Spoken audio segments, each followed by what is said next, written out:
Thank you for tuning in to another edition of the Vulcan Report. All right, real quick, we do have quite a few things on the list for Wednesday's trading. I included just about everything you can think of, from futures to commodities to Forex to stocks to ETFs.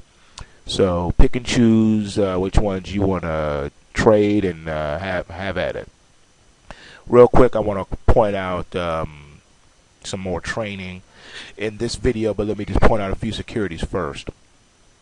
Take a look here at the silver ETF, ticker symbol SLV. We have a possible pulse wave developing here at 1823.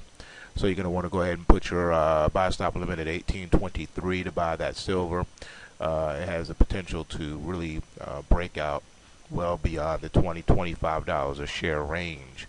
And as the gold is starting to heat up, we should see some more buying, or I should say some more frenzy buying, as the stock market continues to pull back. Also notice the silver spot, same scenario, just a different price. The ETF is kind of lagging the silver spot, but again, we have a buy here too. Some other things I want to point out. You see the gold spot, excuse me, is also a buy. Now here's the neat thing here. You see the ultra short silver ETF. You see as a possible pulse wave coming into there too, which means you're going to want to go ahead and dump that puppy. That means if you're long, you want to sell it, and if you're short, you want to.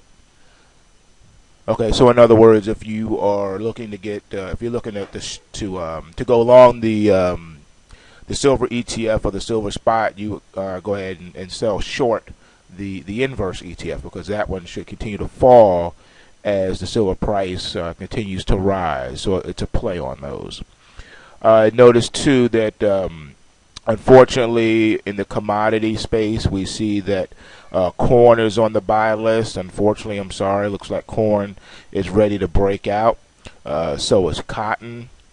If you take a look more, you'll see on the commodity ETFs, we got a buy on DBA. We expect that to really break out. You remember me talking a few days ago about blue gold. Blue gold is water. Well, look at this DGW. We're looking for a possible pulse wave scenario to come into play there. So a little bit more downside potential, but you got to look also to the reversal on this, okay? As the commodities continue to go up, this water demand should really break out. Also on the pro shares, the ultra short FTSE, you'll notice we have a possible pulse wave developing here as well. I'm going to have to work on the color coding of the spreadsheet here, and the reason being is because, as you can see, I'm trying to separate it from the buying and the selling. Like here on the bottom, we have all the sell stuff, the selling short, and then on the top we have the ones that you're going long. But in some of the categories of the green section here, you see we have some short candidates as well. So I have to work on that and get that sorted out. But anyway, now let's jump into what we're looking to see pull back further in Wednesday's trading. You notice we see here the S&P 500 and Google, Goldman Sachs is on the list. We got a nice long hit list here: IBM, Microsoft, Merck, the NASDAQ 100. All of these, the indexes themselves, we're looking to go ahead and sell those. Also, bonds is expected to continue to rally also. So take a nice long gander at this, and you'll be straight. You'll find a lot of things that are ready to trade today. So get ready.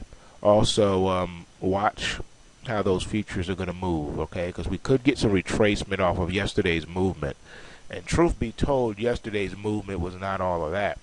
Yeah, we did break a significant support level, but we're going to have some follow through in order to say that the trend is gathering momentum. The trend has changed in the stock market. We are now bearish. We're officially bearish, but we're going to need follow through because it's the beginning of the cycle. All right. All right. Let me do a little instruction here. Spend some more time on that. I did an instructional video yesterday, but I want to do a part 2 today. I've really been working hard trying to make this as easy and as simple as possible so that you can just you know, either listen to the video and or go to the blog and print out the spreadsheet and get to work. All right, that's really my whole goal for doing this thing. All right, you'll notice the column changes from the previous reports. I'm trying to simplify here. PWRES means pulse wave resistance. Okay, here PWSUP is pulse wave support. And then you see the column here that says pulse wave.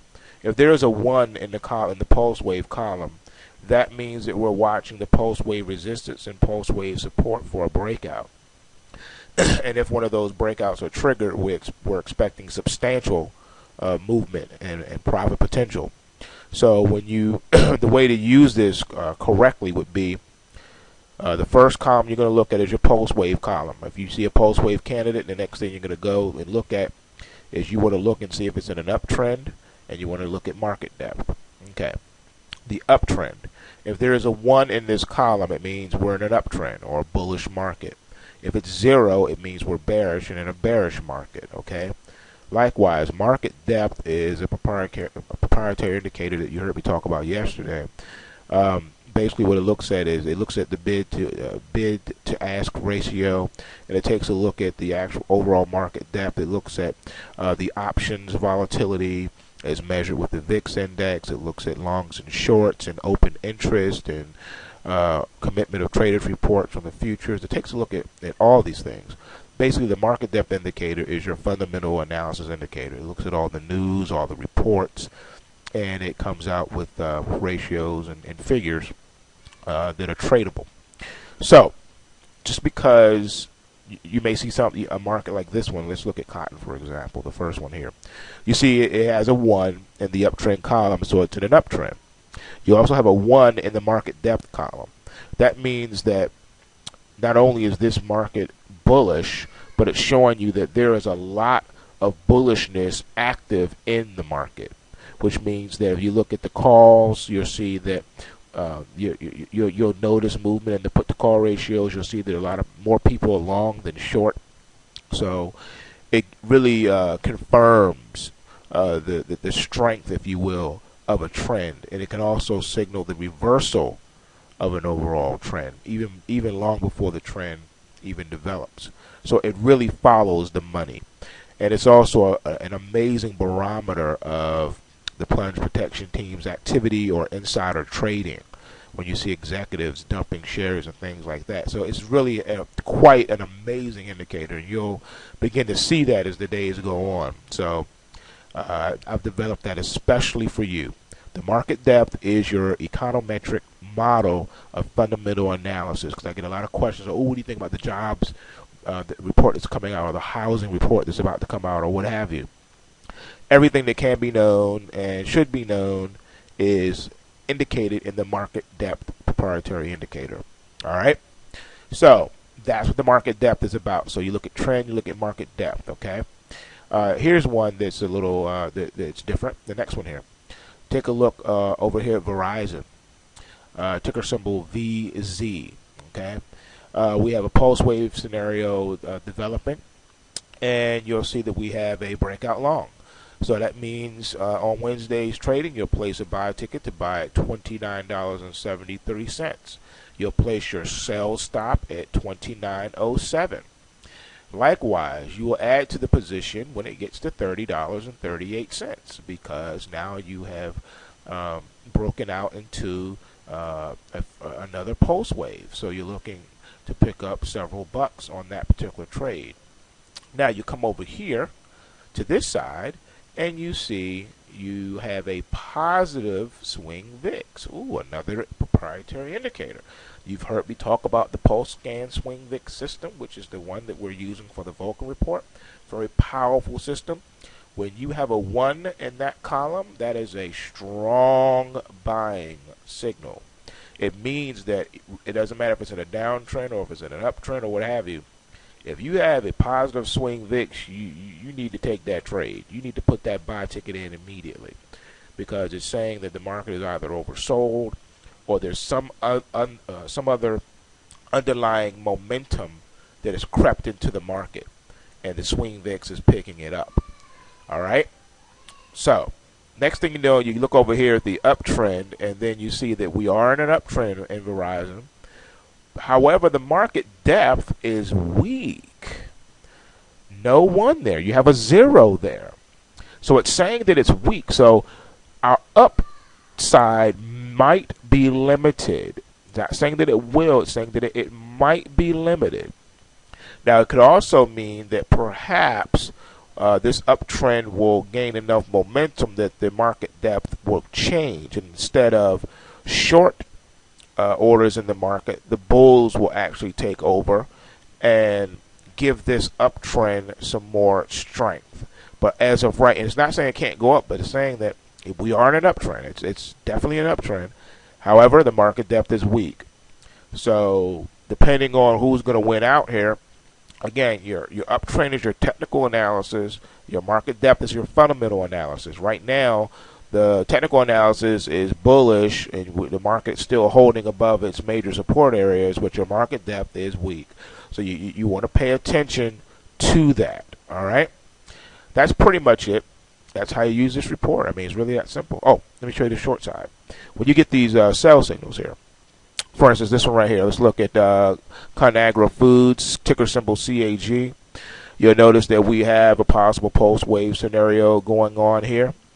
And you see that this actually should have been in the red column, but we don't have a positive swing VIX, but we do have a downtrend because it's a 0. 0 means downtrend, 1 means uptrend. Market depth is also a positive 1, all right? So that means that there are more calls or longs coming into the market, all right?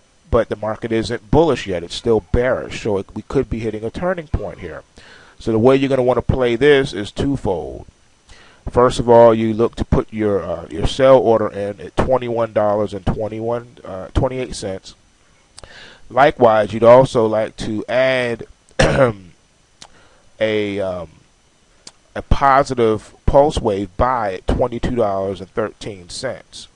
So the way you would play this is you would put your sell stop and your sell short at 21.21 with a tight stop at 21.48, and you'd also put a reversal trade to go long at $22.13. So that's how you would play this particular symbol CAG on the next trading session. So that's pretty much it in a nutshell how you use the system. Remember, take what you can, give nothing back.